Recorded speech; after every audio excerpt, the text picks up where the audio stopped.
In St. Luke chapter 15, the parable of the prodigal son is there.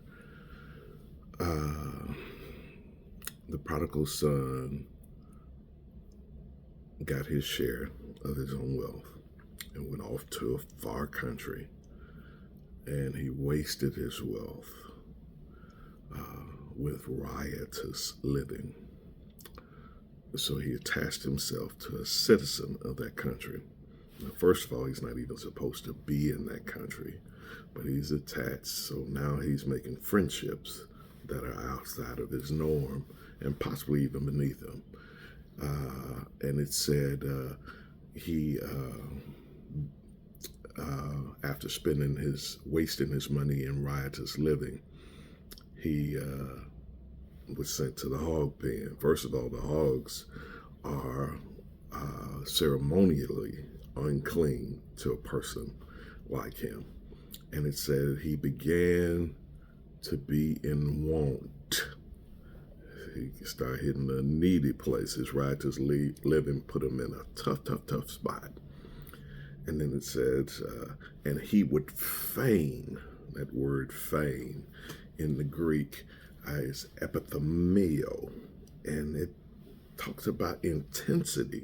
He didn't just want the husk that the hogs had. He was craving it. He was wanting it with every inch of his being. Wow, how are you craving for something? You took some punches in life. You had some tough spots. Possibly you're in the mess now, but you're living way beneath your privilege. But the great verse in this whole story was, but when he came to himself, oh, that light bulb moment hits all of us. That aha moment hits all of us. You have to start thinking, I'm better than this. You have to start thinking deliverance thought, renewal thoughts, thoughts that get you out of the horrible pit, the miry clay, and the awful mess that you're in. So look, he said when he came to himself and he asked himself, he had some self-talk. All of us need to have some self-talk, because sometimes we've had bad enough seasons to where we have mentally gone on cruise, because we want to stay where the pain doesn't exist. We lag and deal with complacency and mediocrity, when all we need is to think those renewal thoughts. Our feet may be in the mess, our chest may be in the mess, our arms and hands may be in the mess, but our minds have to think deliverance thoughts. You're one deliverance thought from coming out from the mess that you're in. And you got to keep thinking. You may be in the mess, but you can't think the mess. So he had some courageous conversations with self.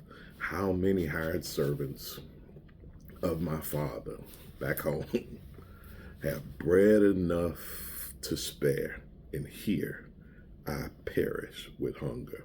How long are you going to stay in the mess? How long are you going to keep thinking that the mess, the quicksand of mediocrity and conformity that you've been in is your norm? You're so much better than that. You got to have some conversations with yourself. You got to say, I'm better than this. And then you got to think deliverance thoughts. You're one deliverance thought away from changing your life. Be blessed.